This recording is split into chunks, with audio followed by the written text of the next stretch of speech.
Hey everybody, welcome to another video review.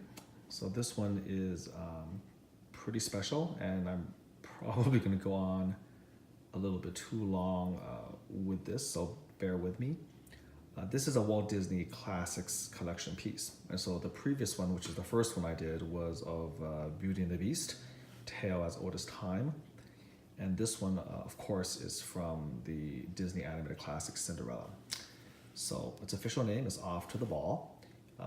Again, it is a Walt Disney Classics collection piece. And there's so much to sort of talk about, to unpack if you are a Walt Disney Classics collection fan, or you follow this type of collecting.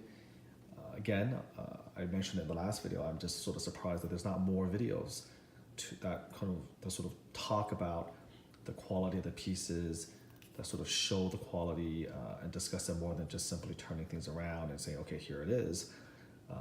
And I don't know, maybe the market or the interest in this type of porcelain statue is not there anymore. Maybe it's all about Marvel and superheroes and horror statues. But again, this is the greatest fine art porcelain that's out there.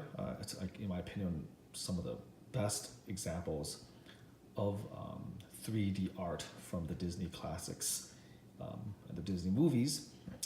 And this line has been discontinued, so they are rare. And there's just so much to appreciate. So, and Disney, is a huge property. There are many, people love and collect Disney. So it is kind of still very surprising that there's not more out there. So, who knows, maybe fill a little bit of a niche and create some interest. I think there are Facebook groups and, they post pictures. So the interest is there, but I guess not that many people want to, take the next level, take the next step, let's just say, and begin to do video reviews. So to the best of my knowledge, this might be the first one on YouTube of this particular piece, which to me, again, it's a shame because this is such a magnificent, magnificent sculpture. And if you're a Cinderella fan, it is pretty remarkable. Now, when you talk about sort of the iconic moment of Cinderella, there's not much argument, in the sense when we're talking about the big iconic moment, it's going to be when she's just being transformed into a princess, so to speak, by her fairy godmother, and she is now about to, get on the carriage and go to the ball, right? That's a big moment. And in terms of representing it in fine porcelain, there are three, to the best of my knowledge, works of art, three pieces that really have the ambition to sort of capture that in fine art porcelain. So I have one in front of me right now. This is the Walt Disney Classics Collection Signature Series version. And this is, of course, based perfectly, as almost all Walt Disney Classics collection pieces are. It's based off of the animated classic.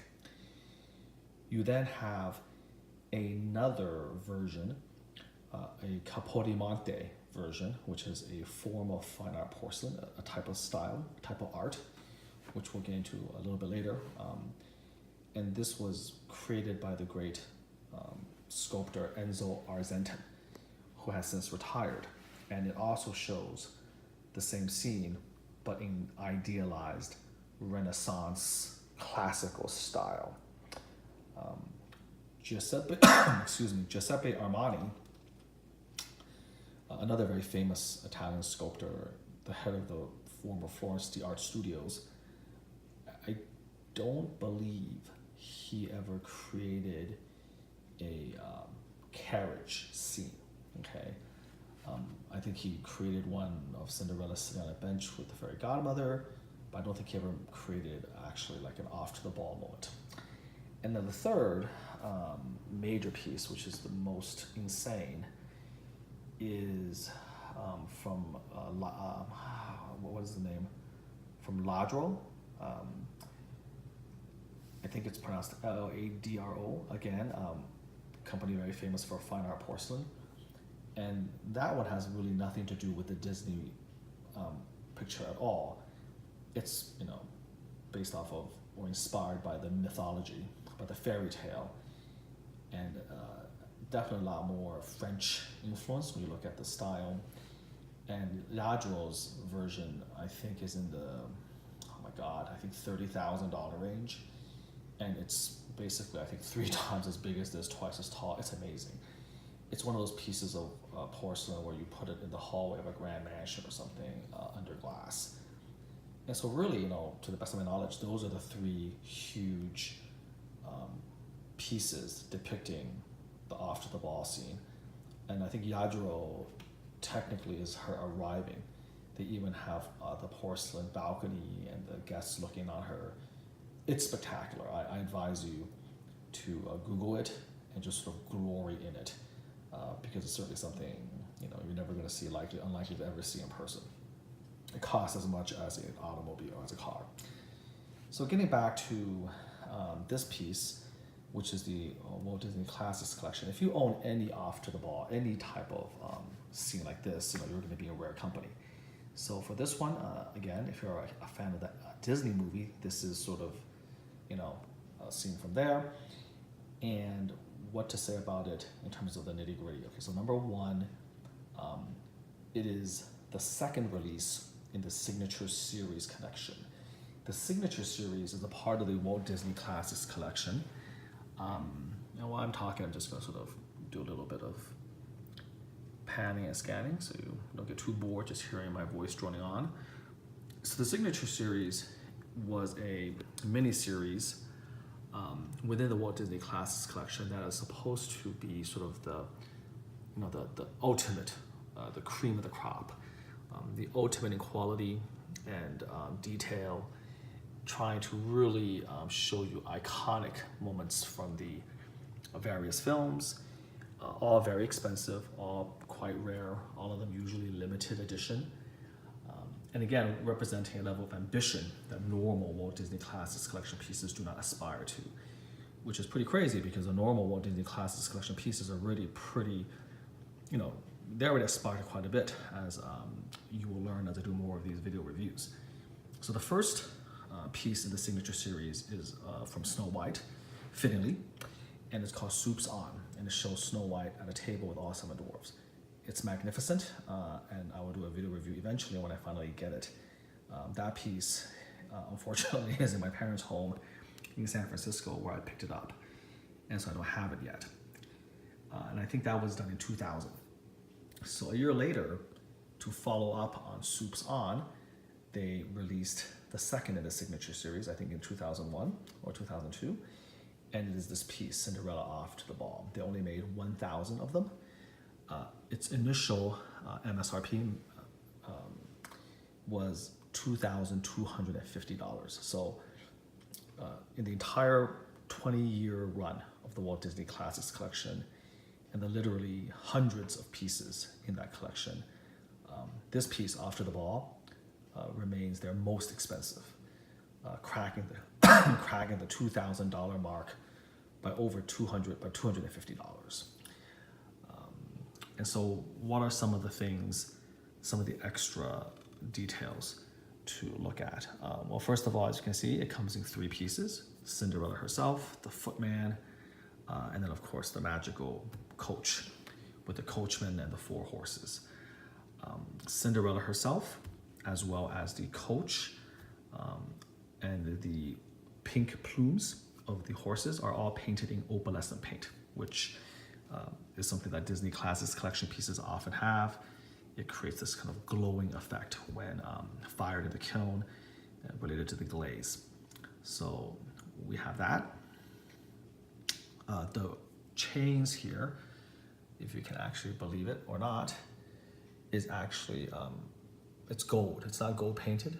It's not a gold facsimile, it's actually pure gold. I don't know whether it's 24 karat or 18 karat or 14 karat, but it's real gold. The paint on the horses, of course, are all gold paint. And then, of course, all the fittings down here are all bronze, okay? The carriage door is hinged and can actually open, like so. You can see the inside of the carriage. It actually has a little tiny chandelier that actually moves. The hair of the coachman back here, you can see the two little hairs. That's actually metal, okay?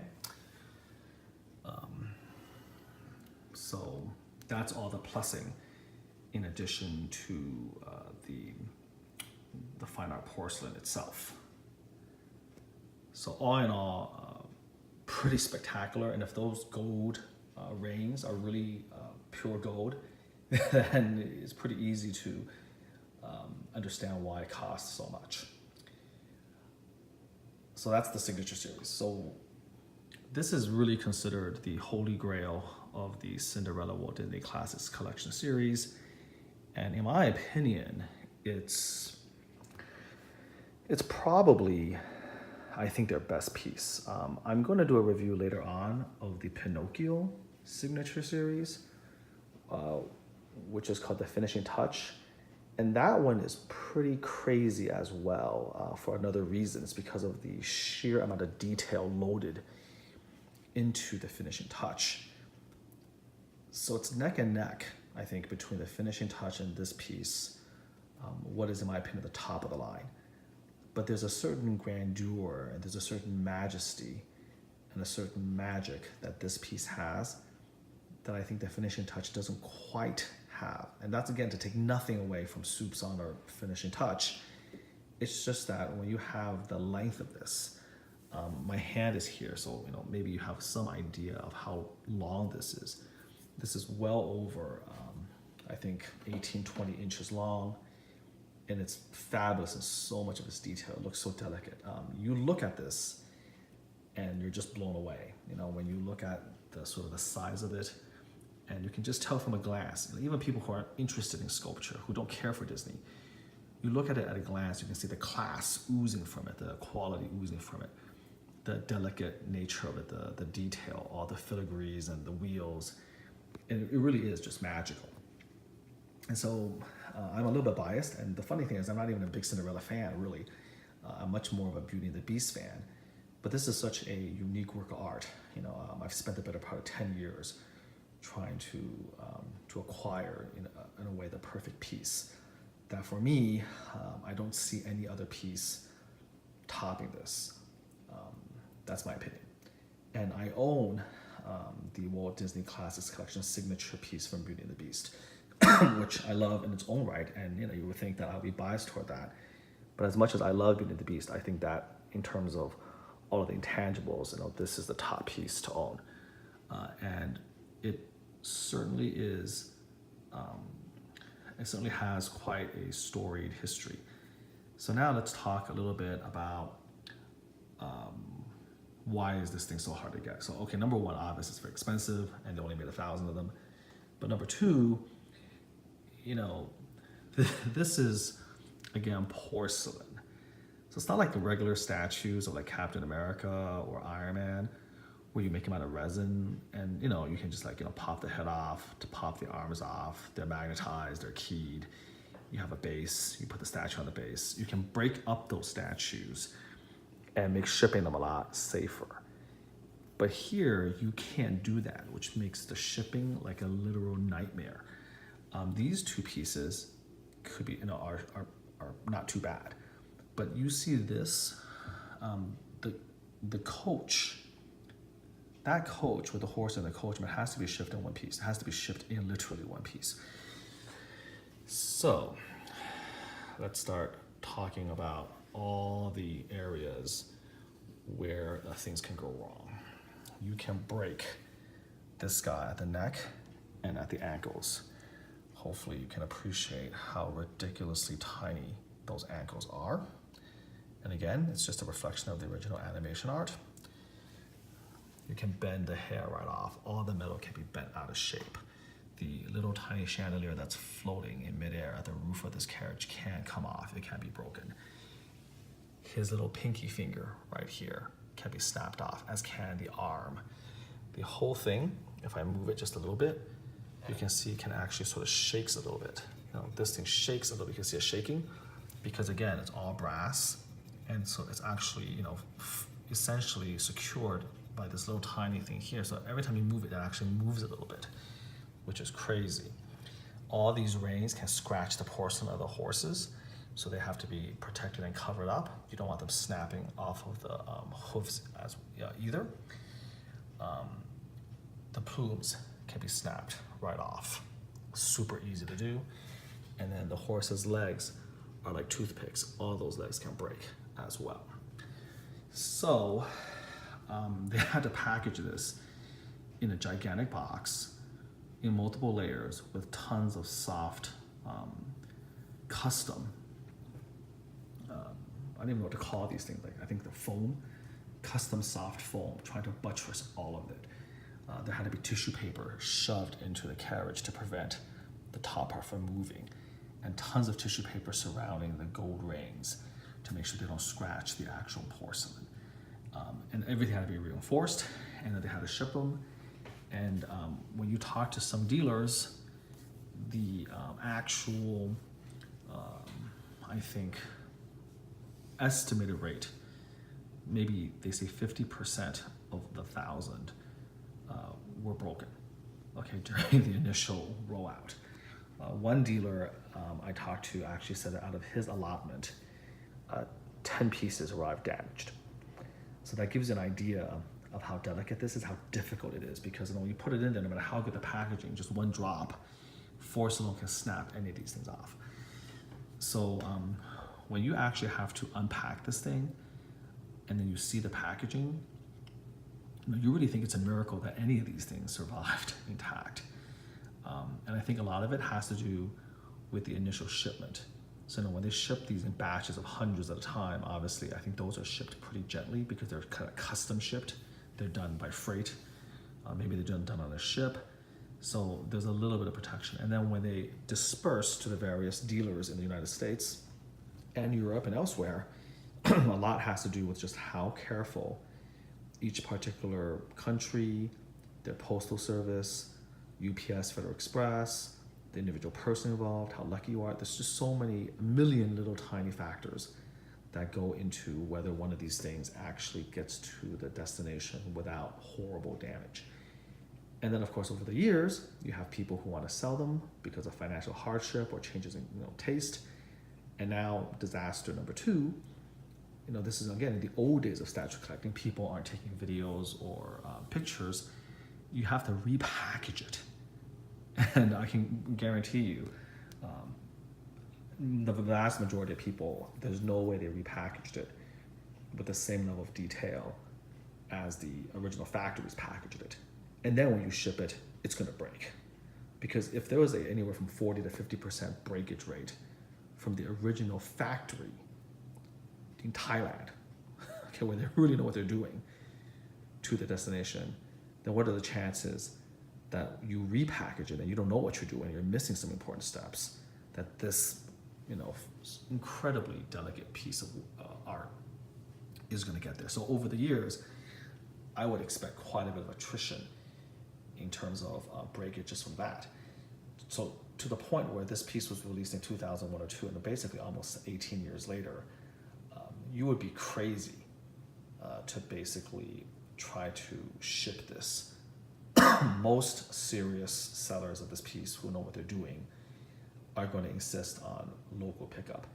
And in fact, there's a lot of damaged pieces with a broken plume or a broken foot or something that's been professionally restored, where even though it's broken, they still insist on local pickup because they just don't want to shatter anymore on shipping. So with that backstory, you have to understand how difficult it truly is to get one of these pieces. So over the course of 10 years, I've tried 2 previous times, failed both times.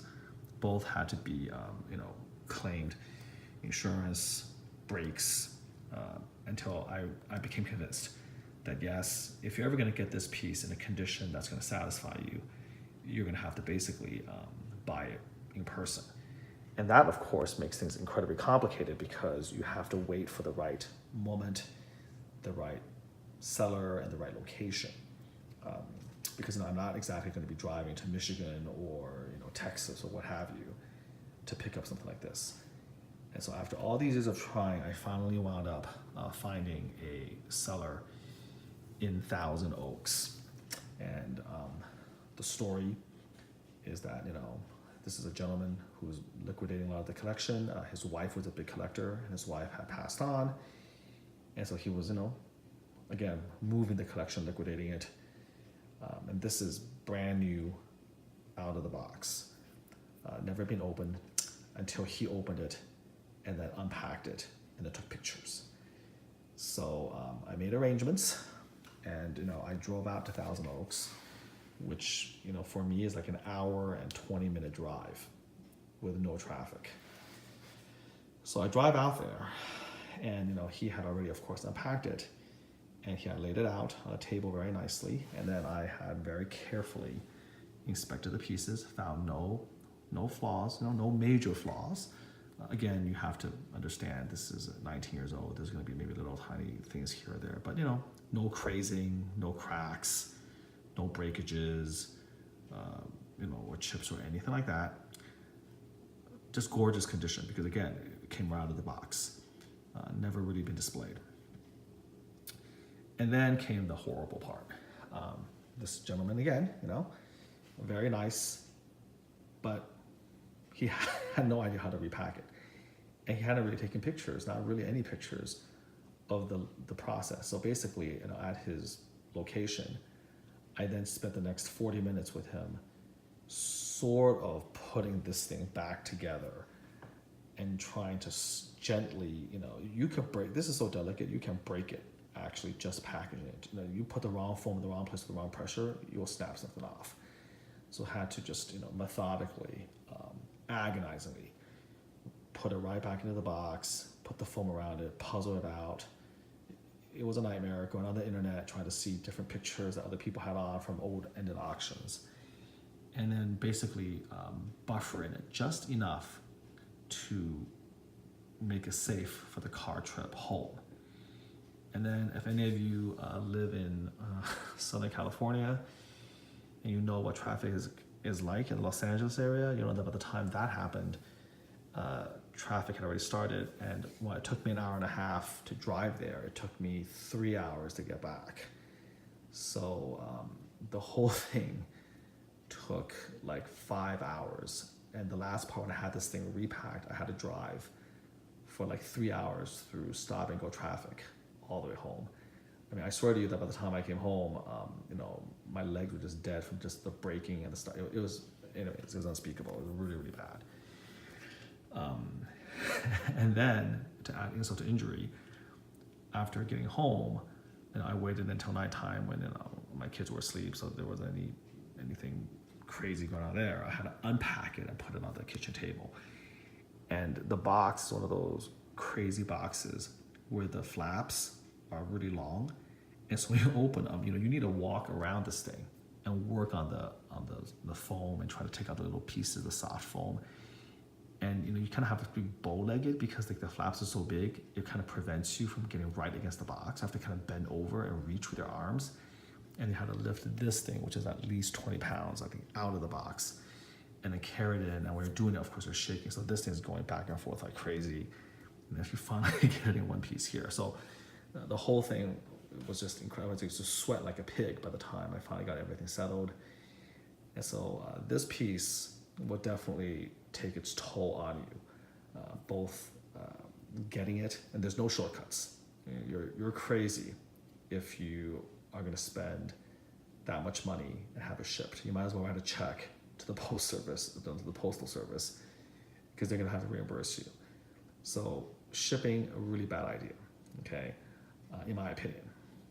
Again, miracles happen, but shipping, you're looking, you're not looking at shipping where, there's a 5% chance of breaking. You're looking at shipping where there's maybe a 10% chance of getting it in one piece. There's a 90% chance of breaking.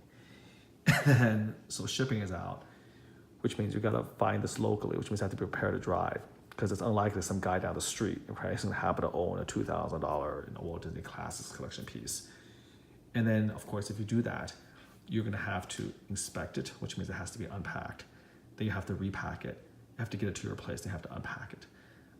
And then God help you have to repack it again if you don't have a place to display it. So, this is definitely something that is going to, demand your focus and demand your concentration. But finally, we have it here. So it is the pinnacle of most Walt Disney Classics collection pieces. We're going to try to, without damaging it, lift it up, put it on this little turntable. By the way, this also comes with, of course, the certificate of authenticity and 2 autographed cards. One by Eileen Woods, who is the original voice actress of Cinderella, and the other one by the sculptor. And the sculptor of this piece is Dustin Horner, who has done some pretty mind-boggling sculpts of the WDCC collection. A lot of the crazy ones he's done. So the great Dusty Horner did this. So I'm gonna sort of move some things away. Let's just look at Cinderella. So Cinderella sort of is, you know, in this case, sort of the most basic piece. Now here she is in her classic costume. I think when I'm showing this up close, you can easily see the opalescent paint effect, you know, with the light shimmering off of the dress and all that. You can see it kind of glowing, right? So here's her glow. Here she is. This is all porcelain. Remember what I talked about earlier? Again, this piece has way too much to talk about, so I'm not going to get into the details of how they made it. We'll do that with a smaller piece like Lumiere or Cogsworth or something. But again, they have to fire her in the kiln, the perfect moment, the perfect pose. It's right out of the movie. Again, if you want, you know, your favorite scene from the movie to be in 3D form in front of you, it doesn't get better than this.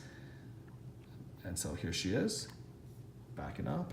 You know, here's the base that sort of matches the base of the carriage, and then a very, very classy, stately wooden base, which is again mirrored in all 3 pieces. The numbers match on the bottom, and then you can see the nice, gorgeous, billowing gown. And again, hopefully you can appreciate the opalescent glow for the paint. This is not something that can easily be replicated. It's sort of like the gloss effect for statues. So here she is, very pretty. And you know, it's nice. It's an understated piece. Nothing spectacular, but again, very pretty, very beautiful, perfect pose. And she kind of looks like she's really admiring everything and spreading her arms and about ready to go into the carriage. So that's that, okay? Number 1. So the second guy, now let me see if I can put this off without damaging her. So we're gonna take her off right here. And not gonna take any chances on these guys. Way too delicate and precious. So we're gonna put her here, okay? And the next guy is the footman.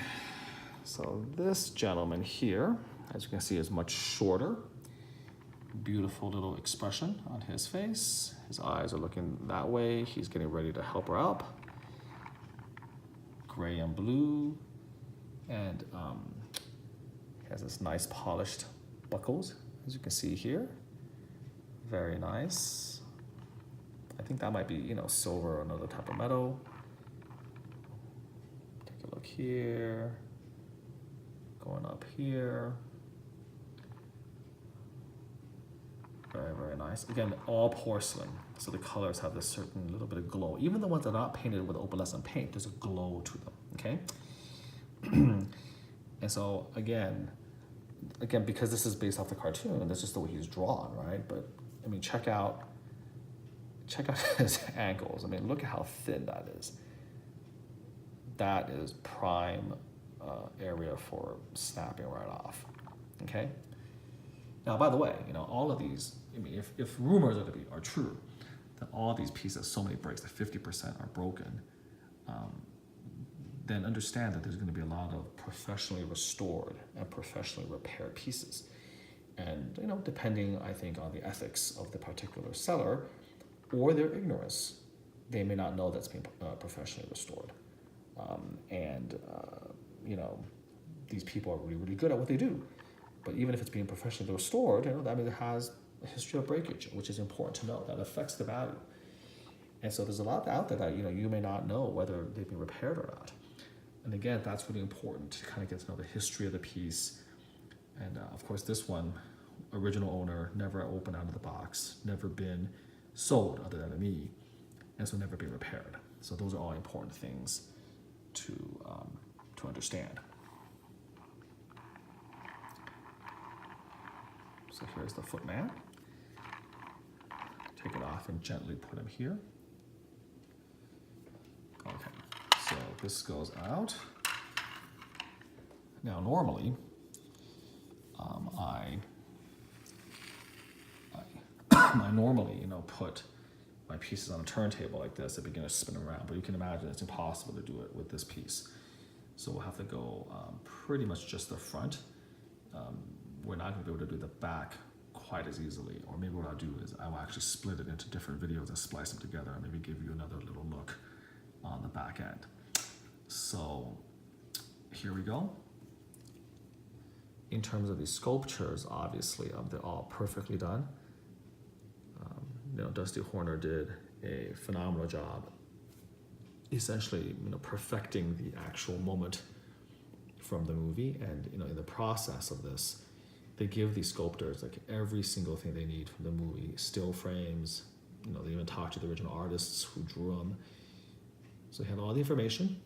He did a spectacular job. So here you can see. Now I gotta be really careful. I don't want to drop the phone, obviously, on this, right? So I'm making sure my grip is good. But I'm panning away. You can look at the expression on the horses.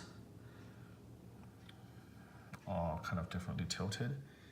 This is the area where the plumes break off. So many of these had the plumes snapped right off because of the force of the people who are shipping it.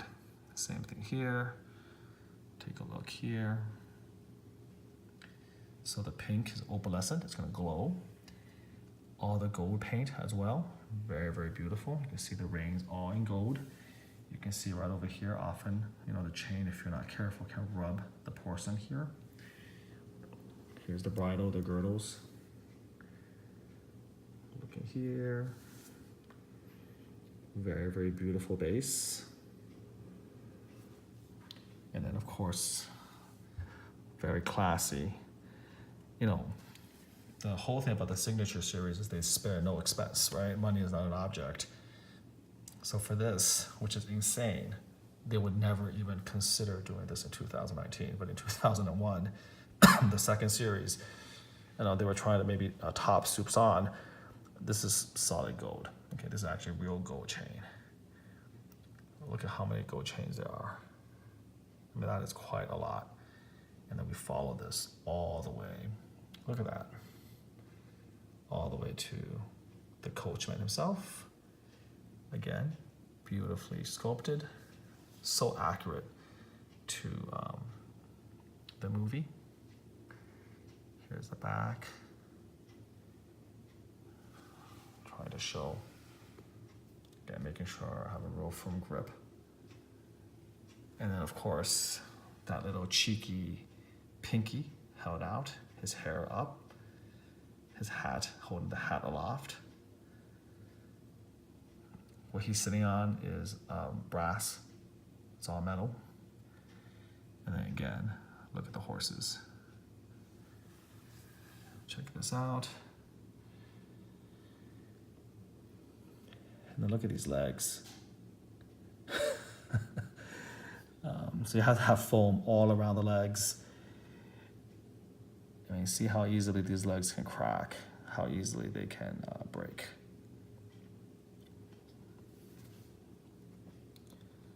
So, one of the things about buying this, pickup is you do have an opportunity to obviously inspect.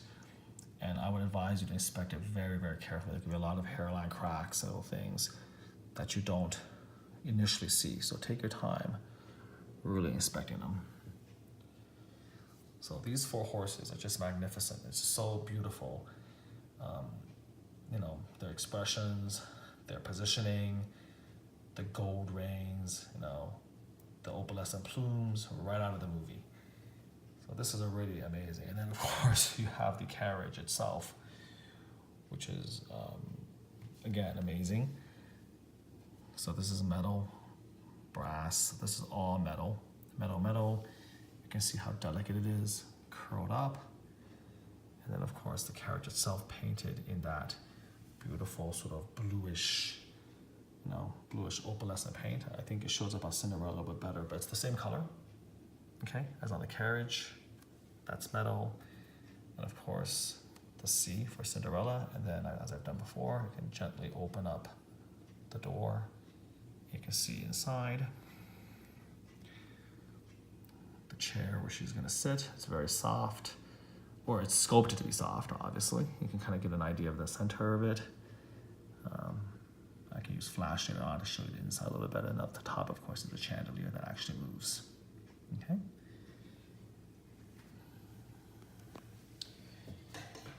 So going around in the back right here, the wheels, the whole 9 yards. As I'm moving back, so this is the carriage with the horses. It's still stunning kind of to look and just appreciate the sheer ambition. They were just out of their minds when they were making these. I mean, it was at a time, I guess, where, you know, people had money. Maybe Disney fever was at its height or something like that, I guess, with this type of stuff. And they just, you know, and maybe they found the labor.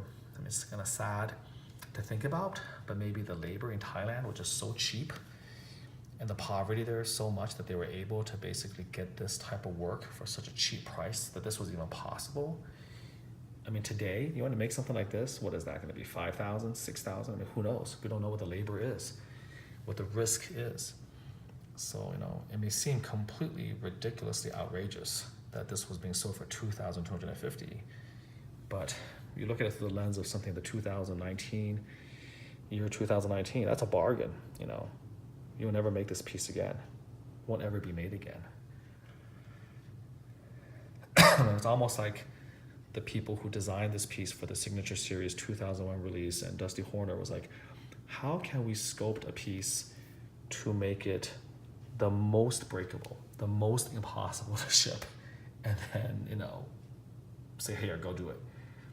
Because in modern business, the modern statue business, a huge part of,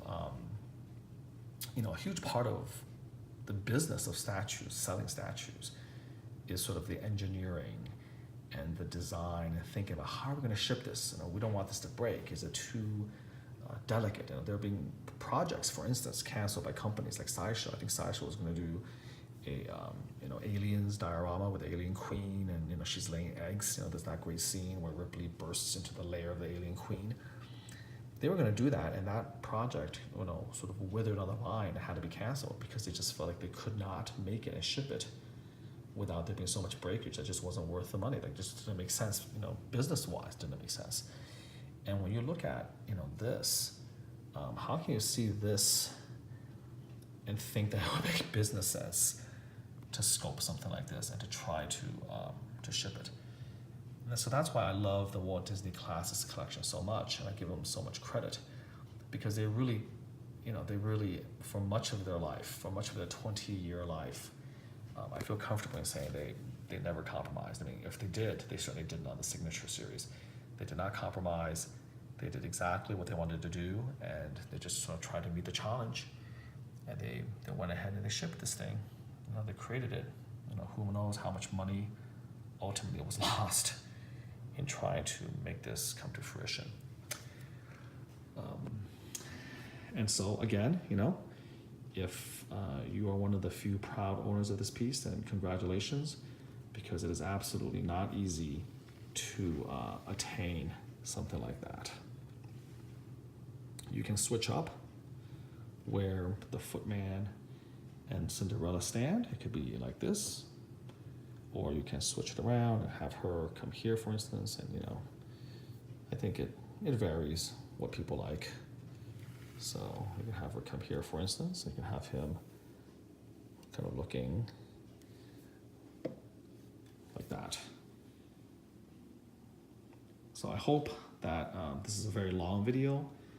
Much of it just sort of me talking about the background of the piece to educate people who may not know exactly what they're looking at. For those of you who collect the Walt Disney Classics collection, you know exactly what you're looking at. But yeah, it took me 10 years, third time's a charm, and really had to really had to expend quite a lot of blood, sweat, and tears to earn this, so to speak. In terms of value on the secondary market, I'm pretty sure I'm going to be asked about that. It's $2,250. When Walt Disney Classics Collection pieces were being sold in their heyday, they often came discounted. So today, you can typically find one for $1,400, $1,500. The problem, obviously, is that a lot of them are broken. If they're broken, you should be able to bargain down, depending on the severity of the damage. You can probably bargain down to maybe in the $1,000 range, $1,100, $1,200 range. But this is not cheap. Even damage is fine art porcelain. It's going to be $1,000, either way you cut it. A perfect piece is very difficult to get.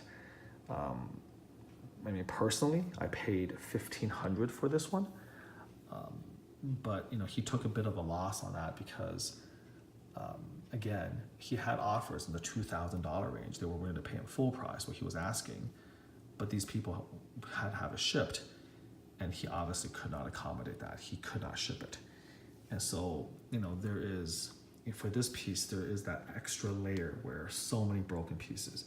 How many of the pieces were broken and then professionally restored? How many pieces are truly perfect? How many pieces are out of the box? The pedigree then becomes important.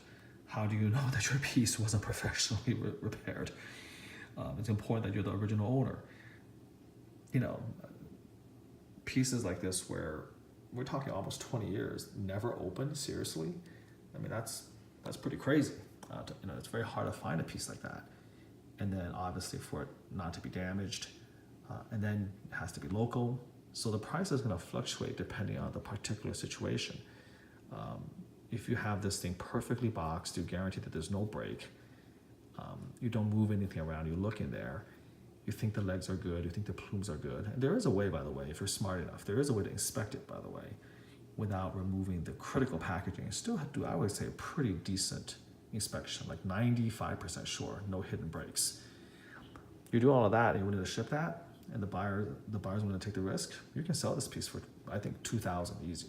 There's going to be somebody who's going to want this. But most of the time, that's not the way it is. And if you don't have that perfect packaging, you don't want to roll the dice, flip that coin to see if it gets there in one piece. Then you have to take a bit of a hit, meaning that as a seller, you probably have to sell it for quite a bit less, because you're trying to find a buyer that lives within a couple hours of you, within an hour of you. That is hard to find. It's hard to find as a buyer, but it's hard to find as a seller too. It's almost like you have to find each other. That's not easy to do. So that's my little spiel, at least, on value, so to speak, and how much this piece is worth. Again, its original price is the most expensive of all the pieces. And even so, I think it's kept its value pretty well, because even though it was not the most limited, there are obviously other pieces that are more limited in the 500 range, or some like Rapunzel Braided Beauty, or Jasmine's Daring Distraction that was never numbered, but you have to think they made hardly any of those near the end of the run, so to speak. Remember that there's a tremendous attrition rate in the piece you want. If you want a perfect piece, guaranteed no history of breakage or repair, man, I can't imagine there being too many of those out there. I think maybe a couple hundred out of 1,000 truly intact, with absolutely nothing wrong with them. Very, very, very rare. So there you have it. This is my second Walt Disney Classics Collection video review, and it's it's a doozy.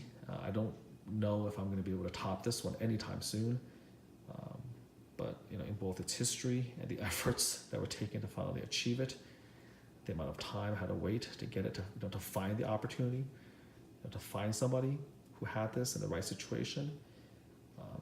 It was, you can argue it is truly a once in a lifetime, very, very rare. This is not like you see this pop up and you just buy it and you click a button on eBay. It took me 10 years to finally get this. And so really, really pleased to have it, and eventually to display it in a protected environment. But for now, it sits on my gigantic kitchen counter table. and I'll put it somewhere safe until I get it behind glass. So there you have it. I'll see if I can splice on. Don't know if I want to take the time to splice on some more shots from behind. It's already a pretty long review. There's not much to see from the other side, but I'll see what I can do. I hope you enjoy that and learn a little bit about this collection, this piece. And for those of you who've been looking for one, keep up the faith. I think eventually you're going to be able to find it. It's just a matter of being patient and being a little bit lucky. Until next time, do take care.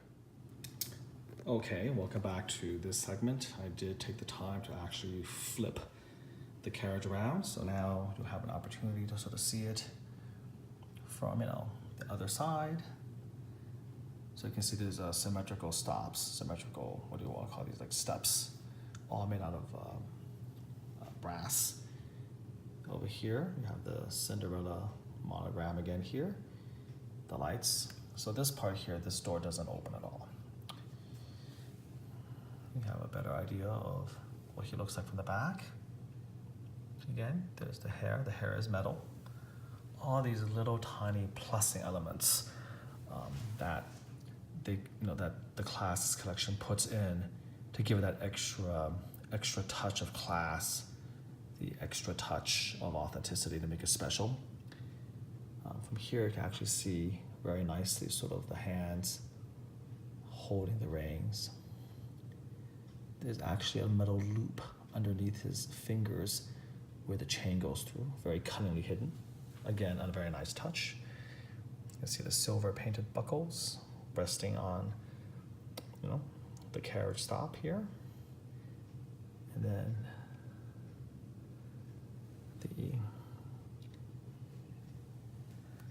the horses from the other side, on the back. Here it goes. With their heads turned. So you get to see it from the back end. Very nice. And sort of the interplay of the shadows.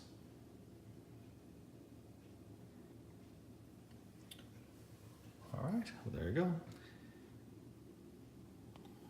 can see it from all around, the top, and of course now the back. All right, hope you enjoy that. Take care.